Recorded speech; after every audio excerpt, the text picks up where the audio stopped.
Petit podcast, c'est parti. Salut et bienvenue au podcast Green Zebra où on parle de ukulélé et de musique, où je te donne des clés pour progresser, atteindre tes objectifs et partager de la musique autour de toi. Moi c'est Hubert et je te remercie déjà de m'accorder tes oreilles, tu pourrais écouter 1000 autres choses en ce moment, donc j'apprécie vraiment que tu me consacres ces quelques minutes. Aujourd'hui on parle de motivation et de persévérance. Je ne sais pas si tu connais l'application Duolingo, c'est une app très chouette pour apprendre les langues.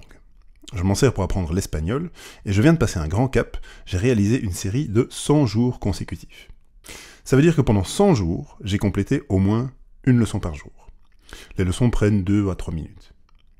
Alors je ne te raconte pas tout ça pour m'auto-congratuler, bien au contraire. Ça n'a pas été facile du tout, et j'ai bien souvent dû bénéficier de ce qui s'appelle un gel de série, c'est une espèce de joker qui te permet de rater un jour sans être pénalisé. Ce que je trouve intéressant, c'est qu'au cours de ces 100 jours, je suis passé par plusieurs états d'esprit. Au début, j'étais méga motivé.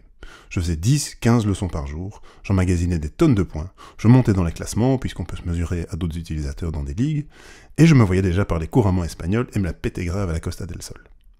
Mais ce fut de courte durée. Ensuite, j'ai commencé à trouver ça ennuyeux, et j'ai eu le sentiment que je n'apprenais plus rien. J'ai commencé à louper des jours, et à me connecter uniquement pour entretenir cette maudite série. Est-ce vraiment important au final ? Je pourrais arrêter, et personne ne serait au courant. Je me suis donc mis au minimum syndical, une leçon chaque jour, et on n'en parle plus. Comme ça, si ma motivation revient, je peux reprendre ma série, et ce que j'aurai fait ne sera pas perdu.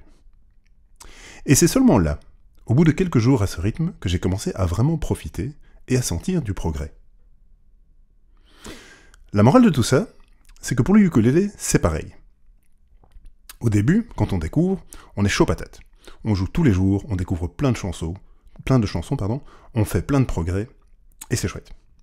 Puis, on arrive à une espèce de plateau, où on apprend moins, où on est moins motivé, on a l'impression d'avoir fait un petit peu le tour, on remet le ukulélé de côté, on se consacre à d'autres choses, et si on traîne trop longtemps dans cette phase, on finit par laisser tomber.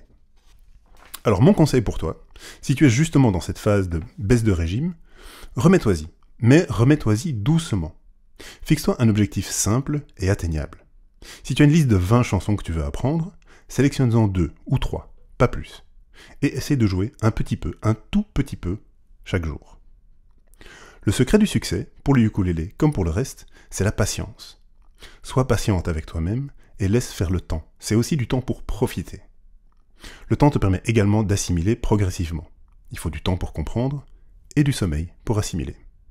Là-dessus, moi je vais dormir.